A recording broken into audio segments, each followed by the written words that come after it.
Só que ela tirou os olhos da multidão, tirou os olhos das limitações físicas, tirou os olhos dos obstáculos e colocou os olhos somente no Senhor. Não basta receber, tem que testemunhar para que outras pessoas sejam positivamente impactadas. Onde as necessidades das pessoas eram mais importantes do que os dogmas anteriormente estabelecidos. As doutrinas das igrejas não podem ser mais importantes do que a necessidade das pessoas, sendo elas membros da igreja ou não. O tempo de Deus é preciso, ele não se adianta nem se atrasa. Tudo o que ele faz tem um propósito. Se o médico te deu o diagnóstico que não tem cura, e se outras pessoas te disseram que não precisa mais orar, não dê ouvidos. Não siga a incredulidade alheia. Quando estamos enfrentando batalhas difíceis, devemos selecionar as pessoas que devem saber. Muitas vezes o silêncio dele nos trata. Em situação de difícil resolução na vida, nós só temos 2 caminhos a seguir. Buscar solução no próprio ser humano, nós ou outras pessoas, ou confiar no agir sobrenatural de Deus. Se optarmos pela segunda opção, aí vamos experimentar o que chamamos de fé. E nesse caso, é simplesmente ter certeza de que o que a gente espera que aconteça, vai acontecer, mesmo que todas as evidências digam que não tem como. A fé é um trator que passa por cima de toda a ciência. A médica, econômica, meteorológica, física, todas, absolutamente todas. E não adianta alguém tentar impedir. Quando Jesus voltou, uma multidão o recebeu, pois todos o esperavam. Então um homem chamado Jairo, dirigente da sinagoga, veio e prostrou-se aos pés de Jesus, implorando-lhe que fosse à sua casa, porque a sua única filha, de cerca de 12 anos, estava à morte. Estando Jesus a caminho, a multidão o comprimia.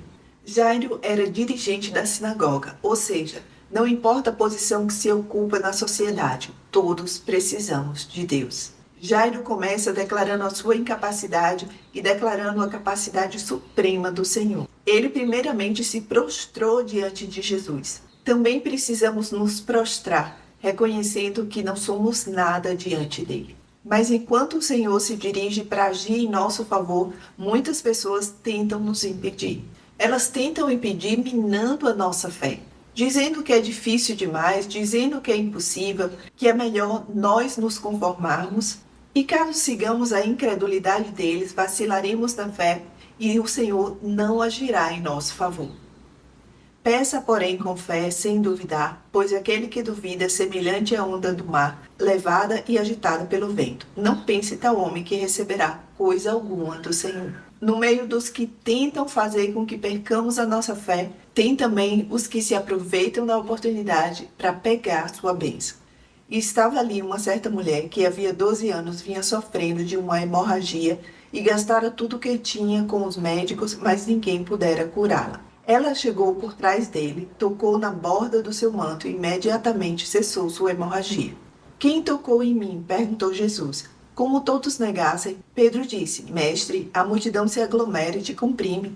Mas Jesus disse, alguém tocou em mim, eu sei que de mim saiu poder. O curioso desse texto é que Jairo e essa mulher estavam vivendo situações parecidas. A filha de Jairo tinha 12 anos e estava morrendo. E a mulher estava há 12 anos com uma hemorragia e as suas forças estavam morrendo, pois ela já tinha buscado todas as possibilidades humanas e não tinha encontrado solução.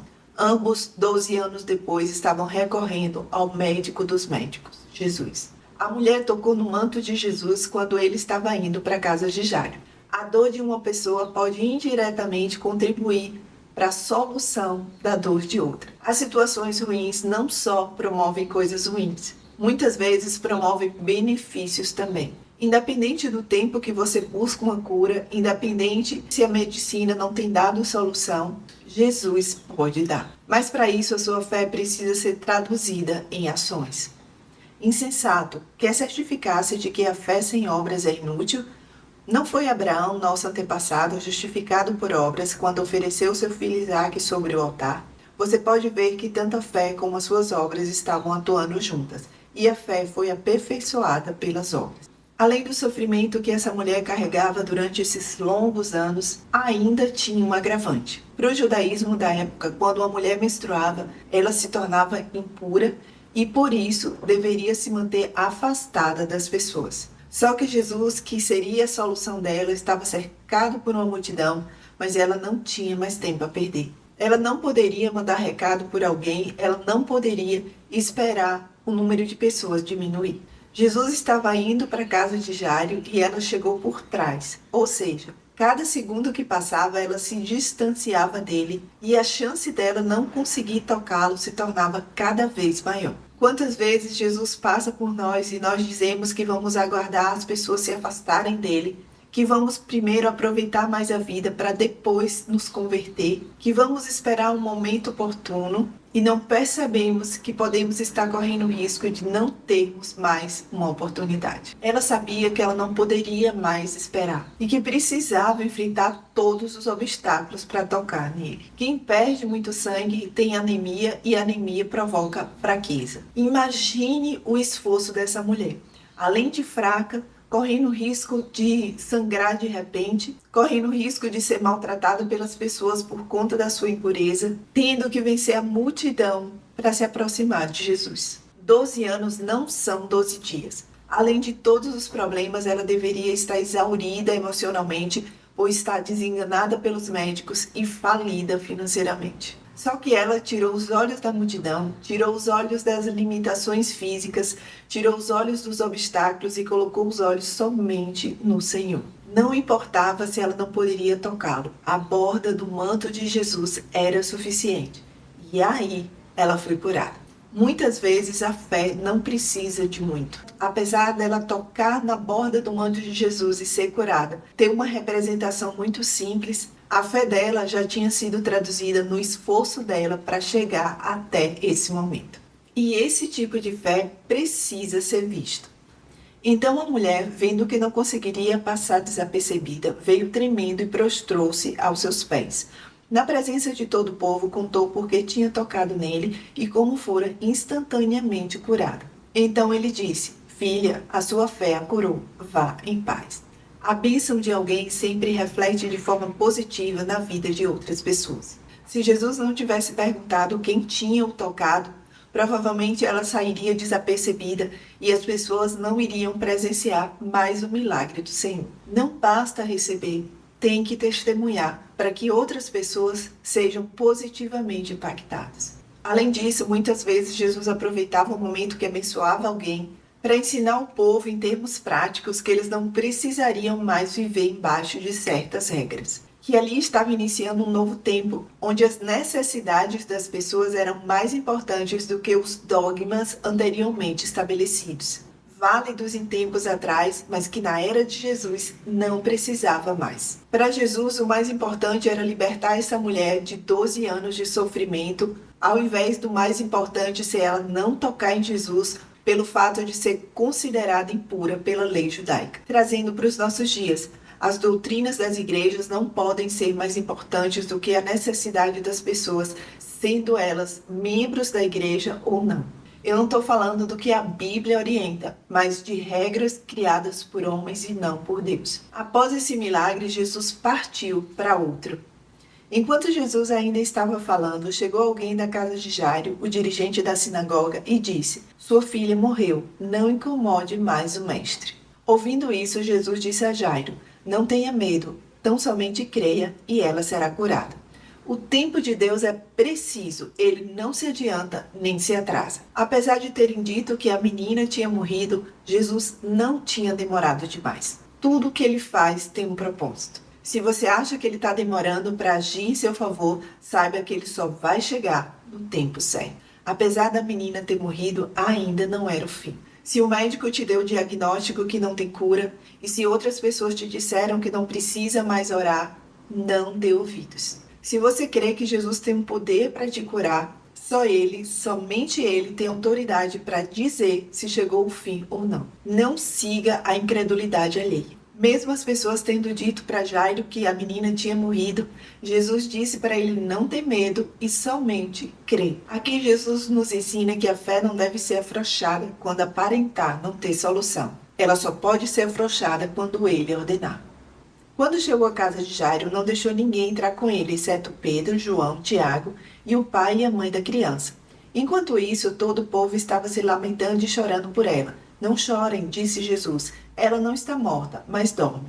Todos começaram a rir dele, pois sabiam que ela estava morta. Mas ele a tomou pela mão e disse: Menina, levante-se. O espírito dela voltou e ela se levantou imediatamente. Então Jesus lhes ordenou que lhe dessem de comer. Outra coisa interessante é que quando Jesus chegou na casa de Jairo, ele só deixou entrar os seus discípulos e os pais da criança. Quando estamos enfrentando batalhas difíceis, devemos selecionar as pessoas que devem saber. E não estou falando dos nossos melhores amigos, pois em certos momentos, se eles não estiverem na mesma sintonia nossa, podem se transformar nos nossos maiores inimigos. Só devemos falar para pessoas que tenham fé e maturidade suficientes para serem os nossos apoiadores e não os nossos opositores. Nesses momentos, o que menos precisamos é de pessoas dizendo que é tarde demais. Mas além de Jairo e essa mulher, temos outras pessoas com fé admiráveis. Entrando Jesus em Cafarnaum, dirigiu-se a ele um centurião, pedindo-lhe ajuda. E disse: Senhor, meu servo está em casa, paralítico, em terrível sofrimento. Jesus lhe disse: Eu irei curá-lo. Respondeu o centurião: Senhor, não mereço receber-te debaixo do meu teto, mas dize apenas uma palavra e o meu servo será curado. Pois eu também sou homem sujeito à autoridade, com soldados sob o meu comando. Diga a um, vá, e ele vai, e a outro, venha, e ele vem. Diga a meu servo, faça isso, e ele faz. Ao ouvir isso, Jesus admirou-se e disse aos que o seguiam: Digo-lhes a verdade, não encontrei em Israel ninguém com tamanha fé. Assim como Jairo, que se prostrou, esse centurião disse que não era digno que Jesus entrasse em sua casa. É isso que Deus quer de nós, que nos coloquemos em posição de humildade, declarando que reconhecemos que não somos nada diante dele. Tem pessoas que buscam a Deus com arrogância, se sentindo superior, como se ele tivesse a obrigação de atender a necessidade delas. O centurião pediu que Jesus fizesse do jeito que ele faz hoje. Ele ordena e acontece. Traduzindo para os nossos dias, com certeza é bom que uma pessoa vá na sua casa orar por você. Porém, isso não é essencial. Se você tiver fé, você mesma pode orar e Jesus vai agir em seu favor. Não seja dependente de ninguém. Se você crê que Jesus pode te curar, é você e ele, não precisa de intermediários. Um exemplo disso é a mulher cananeia. Saindo daquele lugar, Jesus retirou-se para a região de Tiro e de Sidom. Uma mulher cananeia, natural dali, veio a ele gritando: Senhor, filho de Davi, tem misericórdia de mim. Minha filha está endemoniada e está sofrendo muito. Mas Jesus não lhe respondeu palavra. Então seus discípulos se aproximaram dele e pediram: Mande-a embora, pois vem gritando atrás de nós.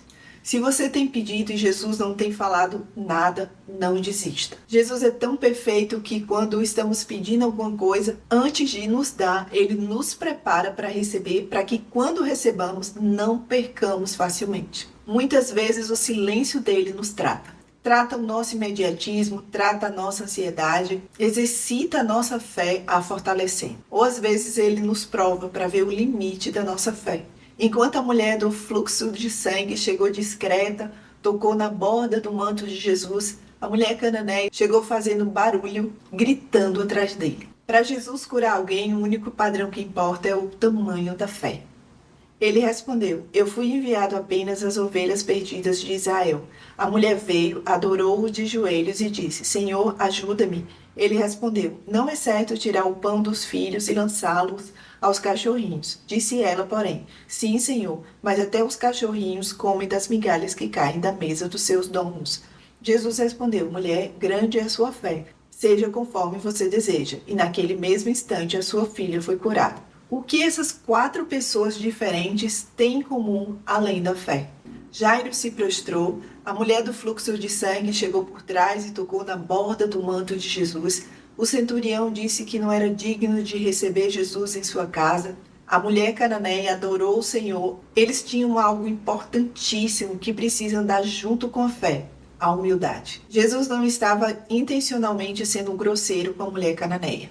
Ele estava vendo até que ponto realmente ela cria nele. E em todo tempo ela esteve em posição de humildade. Isso vai na contramão de muitas pessoas que, ao invés de pedir, ordenam que Jesus haja em favor delas. Eu sou sua filha, eu sou sua serva, e por aí vai. Na Bíblia tem trechos que os discípulos ordenam ao diabo que saia das pessoas, mas não ordenam Jesus agir em favor de alguém. Essa mulher não ordenou que Jesus libertasse sua filha. Ela argumentou de forma respeitosa, sensata e humilde. Qual o tamanho da sua fé? Como você chega até Jesus para pedir? Primeiro você se prostra, reconhecendo que você precisa dele, ou você exige que ele haja em seu favor? Porque você ainda não entendeu o quão pequeno você é e o quão grande Jesus é. E para terminar, a minha oração é que o Senhor abra os nossos olhos espirituais, abra o nosso entendimento para sabermos quando devemos buscar a ciência humana ou quando devemos buscar o agir sobrenatural dos céus. Que Ele possa fortalecer a nossa fé a cada dia, que Ele possa aumentar a nossa fé a cada dia e que nada nem ninguém consiga enfraquecê-la. Que possamos ignorar os conselhos dos que têm pouca fé e olharmos somente para aquele que tem o poder de trazer existência às coisas que não existem. Um cheiro para todos vocês. Se não for inscrito no canal, se inscreva. Se gostou do conteúdo, dê um joinha, comente, compartilhe e até o próximo vídeo, se assim o Senhor permitir.